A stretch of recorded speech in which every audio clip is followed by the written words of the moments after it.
잘 들었습니다. 오늘 이사야서인데요. 바벨론 시대에 대한 예언 제목해가지고 이사야서. 여러분, 이사야서가 지금 내가 창세기도 모르는데 저는 어렸을 때 성경의 중간에 선지서들이 너무 어렵더라고요. 뭔지 모르겠고 여러분들 지금 그 상태일 거예요 아마. 이게 도대체 뭐지 갑자기 이사야? 안 그렇습니까? 그죠? 뭔지 모르겠잖아요. 아이고, 이게 알고 나면은 정말 재밌거든요. 이게 알고 나면 진짜 세상에 정말로 재밌는 만화책도 있고 게임도 있고 드라마도 있고 그렇잖아요. 근데 이게 저는 몰랐어요. 여러분만 할 중고등학교만 할 때 이런 얘기를 들었을 때 몰랐어요. 진짜 이거를. 근데 지금은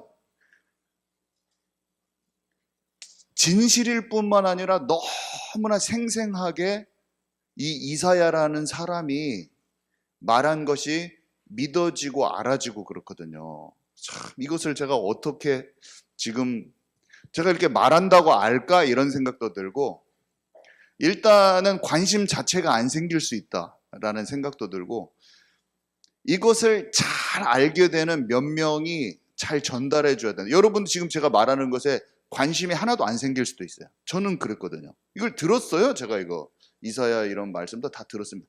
그리고 아는 사람이 저한테 전달해 줬어요. 제가 어렸을 때도 분명히 많이 들었거든요. 근데 이해가 안 가고 관심도 안 생기고. 근데 진짜 재밌어요. 그래서 우리 선생님들도 제가 말씀드리는 거 우리 선생님들도 잘 모를 수도 있어요. 그래서 오늘 제가 말씀드리는 것을 선생님들 먼저 알아야 됩니다. 더 깊이. 그리고 그 말씀에 충만한 것을 이해하고 전달해 줘야 돼요. 제가 오늘 말씀드리는 것을 선생님들이 한 20%나 이해하시려나? 그러면 내가 이사야서에 대한 내용을 학생들한테 전달할 때 20%만큼 전달하는 거예요. 하나님의 복음을 내가 이해하고 그것을 이해하는 만큼 전달할 수가 있거든요. 그래서 애들을 살리는 입장도 아니고 내가 먼저 알아야 돼요. 아멘이시죠? 잘 알아야 돼요. 이사야가 말한 이사야서 66권 아세요, 여러분? 모르잖아요. 다 말할 수도 없어요, 제가. 근데 중요한 그것을 이사야서를 읽을 수 있도록 제가 알려드릴 건데 이사야서를 어떻게 읽을 것인가? 오늘 어떻게 모든 것을 다 한 번에 우리가 다 알아갈 수도 없어요. 제가 보니까 어렸을 때부터 하나님을 알아간다는 게 키가 자라고 지혜가 자라고 아이들이 어렸을 때부터 자라가잖아요. 제가 초등학교 때 고등학교 때 느꼈던 하나님 그때도 믿음이 있었거든요. 근데 그때 알던 하나님과 지금 아는 하나님이 달라. 폭이 넓어졌어. 나도 지혜가 자라고 지식도 많아지고 지혜가 많아지면서 살아계신 하나님에 대해서 좀 더 잘 알게 됐거든요. 그래서 그 하나님을 알아가는 기쁨이 지식적으로 알아가는 것, 또 지혜와 통찰을 가지고 세상을 보는 눈이 넓어지면서 살아계신 하나님을 더 깊이 아는 그 즐거움이 있어요. 정말 재밌어요, 정말. 근데 그것을 모를 수 있다. 그래서 이게 너무 재미가 없을 수 있고, 그래서 제가 이거를 어떻게 탁 뚫어주는가? 지금 그거란 말이에요. 어떻게 이걸 뚫어주지? 어떻게 이게 정말 재밌지? 삼국지 책을 읽으면 어떤 사람은 삼국지가 재밌단 말이에요. 어떤 그 맛을 알았기 때문이거든요. 어떤 사람은 세계사와 역사를 좋아해요. 근데 그 맛을 알았어요. 그래서 막 유럽에 가면은 어떤 사람들은 그냥 유럽을 관광을 하는데 이 사람은 르네상스 시대, 바로크 시대, 중세의 어떤 것들을 교회나 이런 건물을 보면서 쫙 느끼는 거예요. 그 배경을 알기 때문에. 성경도 마찬가지예요. 이 세상을 보는 것도 하나님의 진리를 정확히 알고 있는 상태에서 꿰뚫어진 상태에서 보면 사람도 보이고 역사도 보이고 나라들 관계도 제대로 보이기 시작하는데 너무 신묘막측하다. 너무 신기하고 놀랍고 하나님의 말씀으로 내 자신과 상대와 세상이 보여지면 보여질수록 너무 꿀송이 같은 거예요. 이 말씀이. 이걸 어떻게 알 수 있을까? 그래서 방법은 한 번에 모든 것을 다 아는 게 아니라 먼저 알게 된 사람들. 예수님의 원리는요 항상 뭐냐면 제자들을 세웠잖아요. 그건 다른 게 아니야. 예수님의 마음을 먼저 아는 사람이 제자예요. 어려도 제자예요. 다니엘은 10대인데요 제자야. 그 나라에 똑똑한 사람들 많아요. 지식적인 것만 많이 아는 사람은 아무리 나이가 먹어도 진짜 제자는 아니에요. 그래서 여러분들 여기 가운데 갑자기 우리 김주원이가 선생님들보다 더 잘 알았어. 만약 이게 마음에 와닿으면서. 그럼 그 사람이 먼저 영적인 리더십을 가진 제자가 되는 거예요. 그럼 어떻게 돼요? 선생님들도 할 수 없는 것을 금성이한테 막 쫙 설명해 주는 거야. 야, 이거 진짜 이사야는 이런 말을 했어. 그 사람들을 통해서 쑥쑥쑥쑥 전달되게 돼. 딴 데로. 그 파급력은요, 사람이 지식적으로 많이 알고 어른이 가르쳐 준 거하고 달라요. 내가 그것을 진짜 알게 되는 거예요. 우리 성현이 오랜만이네. 성현이를 보니까 갑자기 성현이가 멋지게 중거리 슛을 딱 때려가지고 학급 대항전에서 중거리 슛을 넣은 것이 생각이 나네. 갑자기 너무나 멋있게 중앙선 너머에서 때려가지고 들어갔거든요. 페이스북에서 제가 봤는데 축구도 잘하지만 말씀도 잘 이해하는 사람이 되기 바랍니다. 자, 그래서 일단은 이사야는 하나님이 아까 뱀의 머리를 박살내게 한다는 여자의 후손의 약속을 하나님이 주셨거든요. 그래서 하나님 구원받은 하나님의 백성들을 삼기로 원했어요. 사람들이 다 하나님을 떠나 있잖아요. 이것을 이루기 위해서 아브라함을 부르셔서 그 아브라함의 백성들이 아브라함의 자손들이 그 메시아가 올 땅으로 간단 말이에요. 그게 성경의 내용이잖아요. 아브라함의 자손들이 갑니다. 근데 가면서 광야길에서 모세라는 사람을 통해서 성막을 만들면서 하나님이 약속하신 그 예수님이 오실 것을 예표하는 희생제사를 계속 드리면서 갑니다. 그 성막에 있는 것이 고스란히 가나안 땅이 이제 가나안 땅을 정복하죠. 가나안 땅을 정복해서 그 안에다가 다윗이 성전을 지어요. 이 성전은 예수님에 관한 모든 것이 담겨져 있는 그런 시스템이란 말이에요. 근데 이 성전을 짓고 여기 보니까 여기 보면 그림에 이 다윗을 통해서 세워진 왕국이 분열하면서 우상숭배를 심하게 해요.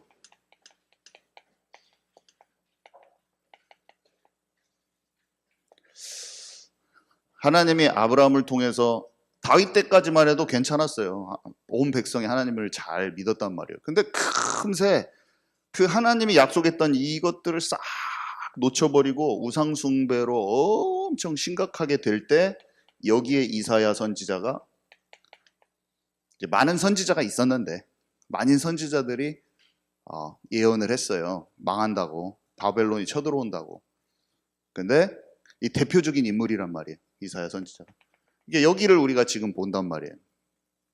이사야 선지자가요 예언을 하고 250년 후에 바벨론이 침공해가지고 바벨론이 침략해서 이 성전 다 부셔버립니다.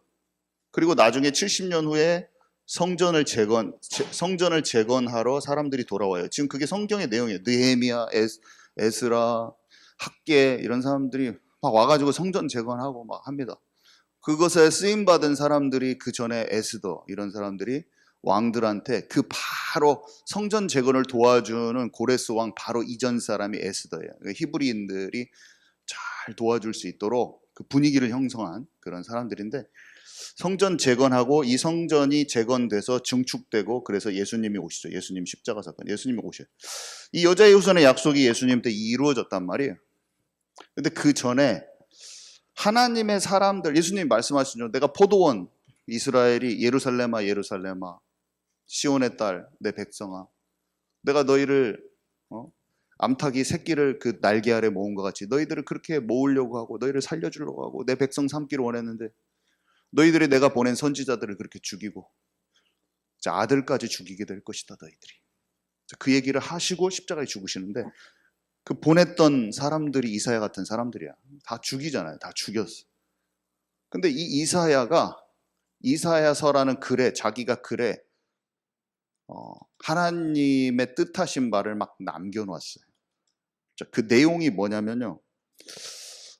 첫 번째 이사야를 통해서 말씀하신 이사야를 통해서 말씀하신 첫 번째는 이사야서 66권의 내용을 제가 간추려서 얘기하면 이스라엘 백성들의 상태예요. 너희는 이사야서 1장 5절에 보면은 아니야, 이사야서 5장 2절에 보면은 땅을 파서 돌을 제하고 극상품 포도나무를 심었는데 그 중에 망대를 세우고 또 그 안에 술틀을 팠다. 좋은 포도 맺기를 바랬더니 들포도를 맺었도다. 극상품 포도나무를 심었는데요, 들포도를 맺었다고. 들포도. 열매 없는 무화과라고 표현하기도 하고. 그러니까 이스라엘 상태가 막 안 좋은 거예요. 그래서 내 백성아 내게 돌아와라. 내 백성아 내게 돌아와라. 너희들 왜 이렇게 놓쳤니? 너네가 모델적이 돼서 온 세상에 빛을 발해야 될 백성이야. 일어나라, 빛을 발하라. 여호와의 영광이 너에게 임하였으니, 그 말은 내 백성이 나중에 빛을 발하게 될 거란 뜻인데 지금은 그렇지 않아요. 내 백성아 너희가 빛을 잃었다는 거예요. 들포도가 됐다는 거예요. 그죠? 그 얘기를 했고요. 그래서 여호와께 돌아오기를 계속 촉구했고, 그 다음에 그리스도에 대한 언약. 하나님이 지금 여기 시점이잖아요. 하나님이 여자의 후손을 보내겠다고 약속하셨고 아브라함에게 그 여자의 후손 그리스도가 네 씨로 말미암아 너의 후손 중에 올 것이다 라는 것도 얘기해 주셨지만, 예수님이 아직 안 왔잖아요. 여기니까 지금 아직 성전을 통해서 예수님을 다 기다리고 있지만 아직 그 어린 양 대신 예수 우리가 안 왔어요. 그러니까 예수님이 오실 거라는 그 약속을 하나님께서 잊지 않으시고, 그 예수님이 오실 거라는 예언이 구약 성경 중에서 가장 많이 섬세하게 표현된 게 이사야서예요. 그러니까 사람들이 이사야서를 구약의 복음서라 이렇게 신학자들이 얘기합니다. 왜냐하면 거기에 예수님의 얘기가 최고 많이 들어있어요. 우리가 최고 많이 아는 것들 있잖아요. 처녀가 잉태하여 아들을 낳으리니 그 이름을 임마누엘이라 하리라. 이거부터 해가지고 흠모할 모양이 없고 그는 흠모할 모양이 없고, 여기 제가 다 찾아놨어요. 여기에 예수 그리스도께서 이 땅에 어떻게 오셔서 십자가에 못 박히시고 부활하고 다시 오시고 만물이 그를 통해서 회복될 그 모든 예언이 제가 읽어보기 편하게 싹 녹색 글씨로 해놨습니다. 진짜 많이 있어요. 이스라엘. 우리가 아는 그거 53장 이거 잘 아시죠? 마치 도수장으로 끌려가는 어린 양과 털 깎는 자 앞에서 잠잠한 양같이 그의 입을 열지 아니하셨도다. 십자가에 죽으실 때 그의 영혼을 속건 제물로 드리고 그들의 죄악을 친히 담당하시리라. 상한 갈대를 꺾지 아니하시며 꺼져가는 등불을 끄지 아니하시고, 이것도 여기 있고 53장 2절에 보면 고운 모양도 없고 풍채도 없음즉 우리가 보기에 흠모할 만한 아름다운 것이 없도다. 그는 멸시를 받아 사람들에게 버림받았으며 강고를 많이 겪었으며 질고를 아는 자라. 마치 사람들이 그에게서 얼굴을 가리는 것 같이 멸시를 당하였고 우리도 그를 귀히 여기지 아니하였도다. 성경에 그리스도에 관한 예언이 최고 많이 나와 있습니다. 이사야서에. 그래서 그리스도에 관한 그 언약을 그리고 잘 아시지만 남은 자의 언약. 시대마다 하나님이 아무도 없는 것 같다, 하나님 믿는 사람 없는 것 같지 너희들 봤을 때, 엘리야도 그러잖아요. 나만 남았습니다. 근데 아니, 곳곳에 보이지 않는데 흩어져서 하나님의 백성들이 있는 거야. 다 죽은 것 같아도 아니, 나무가 다 잘려진 것 같잖아. 밑둥만 남은 것 같잖아. 아니, 그곳에 살아있는 생명이 있고 잘려있는 것을 보면은 죽은 것 같지? 아니, 거기서 새순이 날 거야. 거기서 그루터기, 밑둥이 잘린 나무에서 생명이 다시 솟아날 것이다. 그러니까 이렇게 하나님이 하나님의 언약의 백성들이 끊기지 않을 것을 계속 얘기해 주세요. 이 남은 자들이 계속 있는 거예요. 바벨론에 그렇게 압제당할 때도 새순과 같은 다니엘과 세 친구, 페르시아에 압제당해 있는데 거기서 에스더 같은 인물, 모르드게 같은 인물이 있고, 로마의 압제를 당해서 다 죽을 것 같은데 제자들이 이스라엘이 다 끝난 것만 같이 보여. 이스라엘 백성이 다 초토화 돼버린 것 같이 보이는데 유대인들 중에 살아있는 생명력 있는 제자들이 12제자를 통해서 70인 제자를 통해서 하나님 폭발적으로 예루살렘부터 온 유대와 사마리아 땅끝까지 복음을 전진시키십니다. 사람들은 세상의 강대국의 역사만 보고 있는 사람은 하나님의 역사는 미비하게 보여요. 뭐 이게 뭐야? 근데 잘 봐봐요. 전 세계 복음이 확산되고 있어. 지금 이 예언대로 그대로 되고 있어요. 사람들은 먹고 사는 문제에 관심 있는 사람들은 이게 가치 없게 보이지만 영안이 열릴수록 하나님의 역사가 실제로 예언이 성취되어 있는 게 선명하게 보입니다. 그러면서 그 속에서 나를 찾아서 나의 미션을 가는 거예요. 참 놀랍죠. 그래서 영안이 닫혀 있으면은 강한 자들 옆에 빌어먹는 거, 빌붙어가지고 빈대의 역할을 내가 해야 되기 때문에 이런 게 안 보여요. 그냥 학교에서도 힘센 애들한테 붙어 있고 밖에서도 먹고 사는 문제에 자기 유익 따라 움직이기 때문에 하나님을 진짜 믿는 사람만 하나님 역사의 흐름이 보이는 거예요. 안 그러면 안 보입니다. 자, 그래서 이사야서 6장 멸망과 희망이라고 되어 있는데 이사야서 6장이죠. 보좌에 갑니다. 보좌에 갔더니 6날개가 붙어 있어. 이렇게 뭔가 있는데 날개가 이렇게 있는데 막 이거를 몸통을 가리고 있고 이렇게 펼쳐 있지는 않죠. 이 스랍이 있는데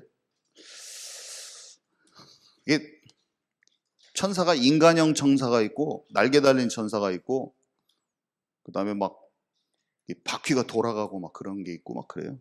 그룹 종류가 여러 가지. 얼굴이 소 모양이었다가 독수리 모양이었다가 얼굴이 4개가 붙어 있는데 막 인간형 모양 있고 막 그런 게 있고 또 예수님 무덤에 나타난 사람은 사람 청년처럼 보여요. 그러니까 사람하고 잘 구분을 못하는 그런 천사가 있고 천사 종류가 여러 가지. 근데 스랍은 보좌에 있는 천사인데 날개가 세 쌍이에요. 거룩하다 거룩하다 하나님이 찬양하는 천사인데 이 천사를 보좌에 가서 만나죠. 근데 이 천사를 보좌에 가는 사람들마다 다 만나요. 보좌에는 그 천사가 있어요. 에스겔이랑 사도 요한도 보좌를 보잖아요. 그때 내 생물을 보든지 아니면 스랍을 보든지 그러니까 그룹을 보든지 스랍을 보든지 그럽니다. 이 땅에 있을 때는 인간형 천사를 보고 이 땅에서 만나요. 부지불식간에 만나는 천사들은 보통 인간형 천사고 보좌에서 만나는 천사는 생김새가 너무나 상상할 수가 없어. 그 말로 봤을 때는. 그리고 사람들이 그림을 인터넷에다 그려놓잖아요. 보좌를 그리면 다 달라. 새 쌍이 붙어있는 건 맞는데 자기 상상력이 다 달라가지고 다 다르게 그려놨어요. 그걸 보면서 이 사람이 이렇게 생각하겠네, 이 사람이 이렇게 생각하겠네. 그래서 내 머릿속에 나도 한번 그려보죠. 이렇게 대충 뭔가 모르겠어요. 근데 우리 이제 하나님 보좌 앞에 갑니다. 나중에 자, 다 알게. 그날에는 너희가 내게 묻지 아니하리라. 얼굴과 얼굴을 대면하는 것처럼 너희가 보리라. 나에게 묻지 아니하리라. 근데요, 누가 내 백성을 위하여 갈고 질문을 하나님께서 하시는데 내가 있나이다 나를 보내소서 이렇게 이사야가 대답하니까요. 하나님이 이렇게 말씀하셔요. 내 백성이 듣기는 들어도 깨닫지 못할 것이요 보기는 보아도 알지 못할 것이다. 그렇지만 지금은 이렇게 황폐해진 것처럼 보이지 근데 나의 정한 때가 되면 하나님의 백성들은 내가 내 백성들을 남겨놓을 것이다. 소수지만 이런 말씀을 하나님께서 하셔요. 그래서 그 시대마다 하나님께서 살아있는 남은 자가 다 있어요. 아까 말했지만 강대국, 세상나라, 세상의 강한 나라 그 강대국이 계속 이어진다고 그랬잖아요. 바벨론, 페르시아, 로마 해가지고 지금 세계 열강까지. 근데 거기 때마다 바벨론의 다니엘, 페르시아의 에스더, 뭐 이런 여러 가지 사람들이 있다. 로마의 초대교회 사람들, 중간에 중세교회 진짜 싸웠던 믿음의 사람들 있고, 오늘날의 우리까지 이 마지막 세상 정부, 그 나라들이 계속 연결된다고 다니엘 꿈에 나오잖아요. 모든 우상단지 나라들이 세상 끝날까지 이어진다고 다니엘이 느부갓네살 왕의 그 꿈을 해석해 주잖아요. 근데 세상 나라는 다 그 규모하고 몸집하고 형태만 다르지, 마치 그 신상의 재료하고 모양만 다르지만 우상단지 전체였던 것처럼 이 세상 나라는 강대국의 이름만 바뀌고 왕들만 바뀔 뿐이지 정체성 자체가 사탄의 나라에 속해 있는 거예요. 하나님 나라에 속해 있는 사람들이 아니야. 그 지배자들이. 그래서 열불로 표현되어 있고 내 짐승으로 표현되어 있고 막 하는 거예요. 근데 하나님의 나라, 하나님의 나라에 그 뜨인 돌이 와서 하나님의 예수 그리스도 통해서 구원받은 백성들이 이 세상 나라를 무너뜨려 버리는 환상을 봤잖아요. 그 꿈을 해석한단 말이에요. 그것도 불신자한테 하나님 주셔가지고, 불신자한테 하나님 꿈이 왔는데 그걸 신자가 해석한 거예요. 근데 그래가지고 마지막 때까지 그 남은 사람이 있어요. 요한이 설명하잖아요. 예수 그리스도의 흔적 가지고 주의 계명을 지키는 용과 더불어 싸우는 남은 자손이 마지막 때에 여자의 그 남은 자손이 있다. 그것을 계시록에 설명을 합니다. 그 같은 사람들이에요. 자, 그러면서 승리의 확신. 자, 다 읽을 수는 없고 이사야서 40장의 내용이거든요. 푸른 마르고 꽃은 시드나 우리 하나님의 말씀은 영원히 설 것입니다. 그러면서 여호와께서 장차 강한 자로 임하시고 그의 친히 그의 팔로 다스릴 것입니다. 한마디로 하나님의 말씀은 반드시 성취된다는 것을 이사야가 얘기해 주면서 그리스도가 오셔서 그가 통치하는 나라가 세워진다고 얘기해 줘요. 그리고 이사야서 중반에 보면은 23절에 보면 이 세상의 지배자들을 다 쓰러뜨리고 통치자들을 자취도 없이 쓸어버린다. 귀인들을 폐하시며 이렇게 돼 있어요. 그리고 너희가 나를 누구에게 비교하여 나를 그와 동등하게 하겠냐? 세상에 막 힘센 자들이 많고 우리는 권력자들이 많고 눈에 보이는 막 전쟁을 일으킬 수 있는 탱크를 가지고 패권 싸움하는 대단한 미국과 중국이나 이런 나라가 대단해 보이지만 하나님은 뭐라고 말씀하시냐면 내가 창조주야. 내가 전능한 자야. 내가 만물을 복종케 하는 그 여호와, 내가 그 이름이다. 하늘과 땅의 모든 권세를 가졌다라고 하나님이 그의 능력과 모든 것의 원천 되시는 자기를 얘기하시는 거예요, 지금. 그러면서 이게 하나님의 권세와 능력을 얘기해 주시고 나서 40장의 내용이에요. 그러면서 여호와를 앙망하는 자에게 새 힘을 주리니 독수리 날개친 같을 것이요. 그 얘기를, 그래서 너희는 내가 그리스도 통해서 통치하는 나라를 세울 것이고 이 세상에 니네가 보이는 대단해 보이는 거 아무것도 아니야. 너희는 오직 나만 바라봐라. 분산된 마음이 끝나니까 집중력이 돌아오더라고요, 저는. 그리고 하나님이 지혜와 총명을 주시고 여러분들 세상의 방법으로 살아가지 마시고 다니엘처럼 하나님께 집중하면 이 만물을 창조하신 창조주가 여러분에게 지혜를 주실 겁니다. 진짜예요. 통찰이 오는데 내 모든 것이 다 살아나 버려요. 하나님의 학문을 주시고 그 나라의 최고 뛰어난 사람보다 10배의 지혜와 통찰이 오면서 모든 학문에 대해서, 모든 분야에 대해서 10배가 뛰어났어요. 왕이 질문을 해보는 거예요. 나라의 이것은 어떻게 할 거예요? 이 정치는 어떻게, 경제는 어떻게 해야 될 것입니까? 물어보니까 10대 소년이 그 나라 경제학 박사보다 더 뛰어나고 통찰력 있는 말을 쉽게 탁 말해줘 버려요. 여러분, 진짜 실력 가지면 막 어려운 궤변을 내려놓지 않고 그 상황을 정확히 꿰뚫면서도 쉬운 말로 이 사람한테 답을 툭 주거든요. 그게 다니엘한테 와버린 거예요. 막 똑똑한 사람들이 막 학문적인 얘기를 막 말해. 어찌고 저찌고 막 무엇이 세상이 어찌고 저찌고 성경은 말이죠. 뭐는 세상은 어떤 것이죠. 막 말을 막 하는데 실제적으로는 모르는 말을 하는 거야. 그 사람들은 세상 지식 체계와 관계 속에서 뉴스에는 진짜가 안 나와요. 그 사람 마음 속에 있는 막 이익과 유익을 따르면서 막 곤모술수 쓰고 이런 건 안 나오고 막 결과물만 나온다든지 그러거든요. 무역을 하고 뭔가 팔아먹는 것도 그래요. 근데 그 지점에서 배후에 진짜로 움직이는 걸 꿰뚫어갖고 딱 알아버렸다. 그게 하나님의 사람들의 힘입니다. 그래서 경제를 다 움직여버리는 거예요. 막 이런다 저런다 다 말해도 전 세계가 7년 풍년이 들고 7년 흉년이 들 것을 하나님의 계획을 알아버리면 끝나버리는 거예요. 막 인플레이션이 어찌고 막 뭐가 어찌고 주식 시장이 어찌고 막 별말을 다 했는데 내년부터 망하는 거야. 그건 몰라. 그럼 이 올해 다 주식 다 팔아야지. 그걸 알아버리는 거예요. 하나님이 동작하실 것을 알아버리는 거예요. 하나님이 세상을 딱 움직이고 계십니다, 여러분. 지구를 하나님이 돌리고 계시는 건데 내가 머리 써가지고 막 어찌고 저찌고 어찌고 그래봤자 아무 소용없어요. 머리 굴리다가 다 털리는 거예요. 아멘이십니까? 하나님 진짜 살아계셔요. 자, 그러면서 회복된 언약, 파수꾼.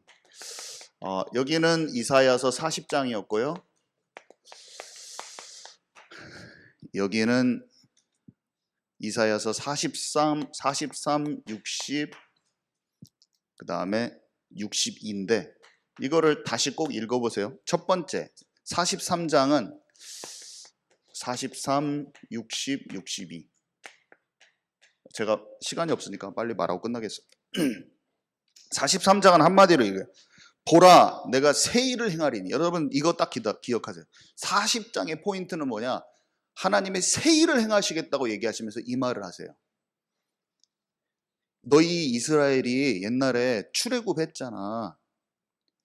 그러니까 출애굽을 했잖아. 애굽에서 압제해 있었는데 내가 출애굽할 때 어떻게 했어? 니네 백성들 다 끄집어내서 강한 강대국 나라에 있지 않고 내 언약 속으로 내가 너희를 인도하는 그 흐름 속으로 그 지치고 힘들었잖아. 니네 세상에 너희는 나와 가깝지 않고 세상에 힘센 자들 밑에서 열심히 일했잖아. 근데 그거 말고 내가 너를 진짜로 인도하는 그 언약의 흐름 가운데로 내가 너희를 뽑아오면서 이집트 군사들은 홍해에다 다 수장시켰잖아. 그 일을 기억하지.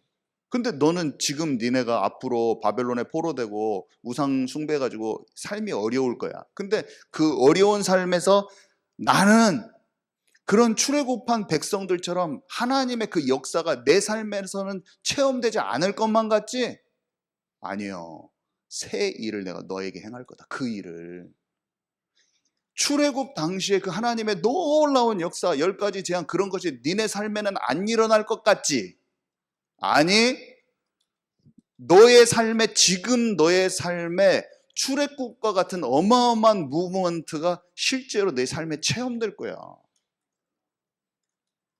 그것을 바벨론에 있던 사람들이 딱 붙잡고 나와버린 거예요. 그러니까 다니엘이 내 나라 왕이 바뀌어도 자기는 그 하나님의 무브먼트를 경험해버리는 거예요. 인생을 통해서. 초대교회는 아무리 로마의 압제가 있어도 예수님과 함께 뚫고 로마 해버린 거예요. 영적으로 하나님의 무브먼트 속으로 들어가 버린 거예요. 오늘 우리에게 하나님 그걸 말씀하시는 거예요. 하나님이 내가 새 일을 행할 것인데 너의 앞에 그 새 일이 준비되어 있어. 너는 그것을 소망해라. 소망이에요, 소망. 새 일을 소망하는 게 43장. 너희는 새 일을 소망해라. 자, 이사야서 60장은 뭐냐면 일어나라 빛을 발하라 이거거든요. 일어나라 빛을 발하라 여호와의 영광이 너에게 임하였다. 그러면서 나라는 내 빛으로 왕들은 내 광명으로 나오고 네가 여호와의 성읍이 될 것이고 이스라엘 거룩한 이의 시온이라고 사람들이 칭할 것이다. 작은 자가 천을 이루고 네가 약한 자가 강국을 이룰 것이다. 이게 뭐냐면 메시아가 아직 안 왔잖아요. 메시아가 오면 그 약속했던 모든 그 빛이 너에게 임하고 여호와의 영광이 임해서 너를 통해서 내 빛을 네가 받아서 그 빛을 비출 것이다 이렇게 돼 있거든요. 이미 그 일이 일어났어요. 이스라엘 백성이 다 놓쳐진 것 같잖아요. 다 밤나무 상소리가 배임을 당한 것 같았지만 이 소수의 제자들을 통해서 예수님이 말씀하신 대로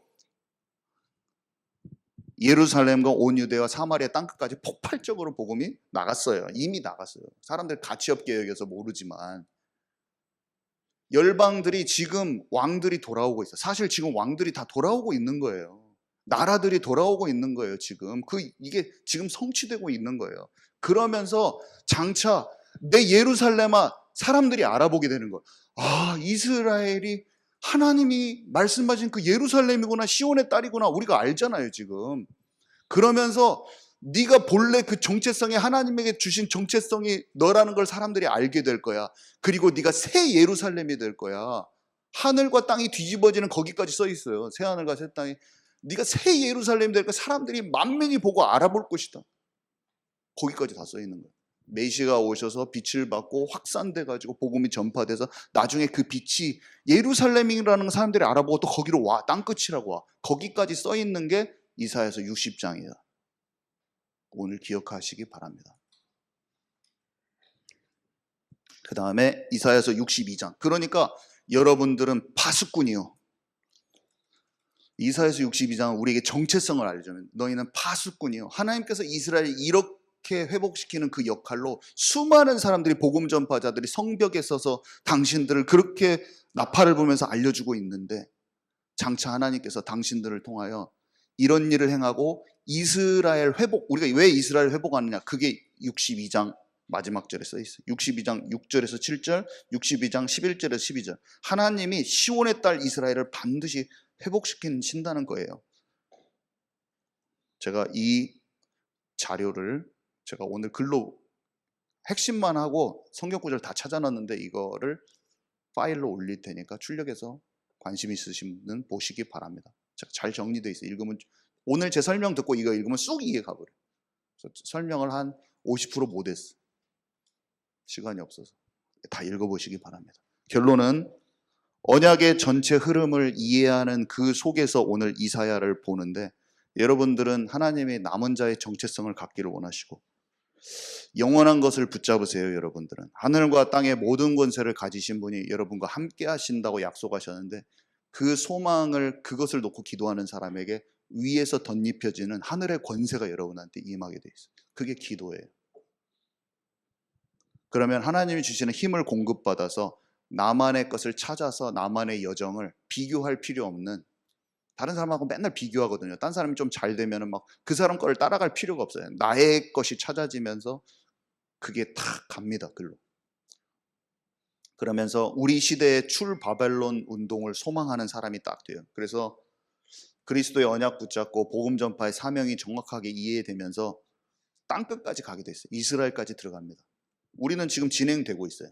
얼마나 재밌는지. 중앙아시아 다 열려 제껴져서 들어갑니다.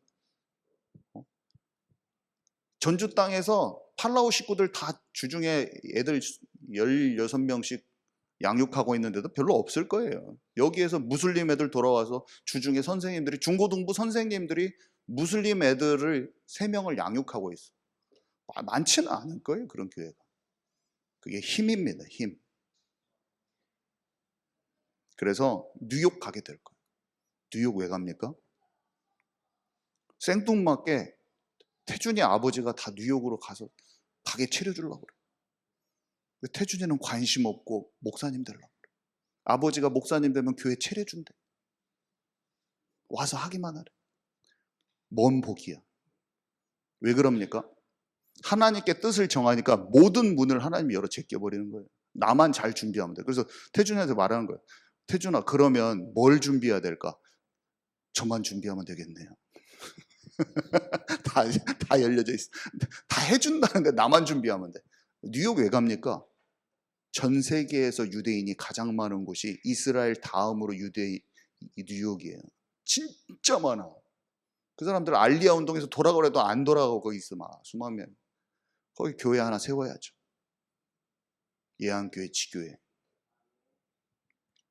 교회와 함께 하면서 그릇을 만들고 팀을 만들어서 하나님은 진짜 살아계셔서 움직이고 계셔요. 그것을 찾는 저와 여러분 되기 바랍니다. 네, 주님 감사합니다.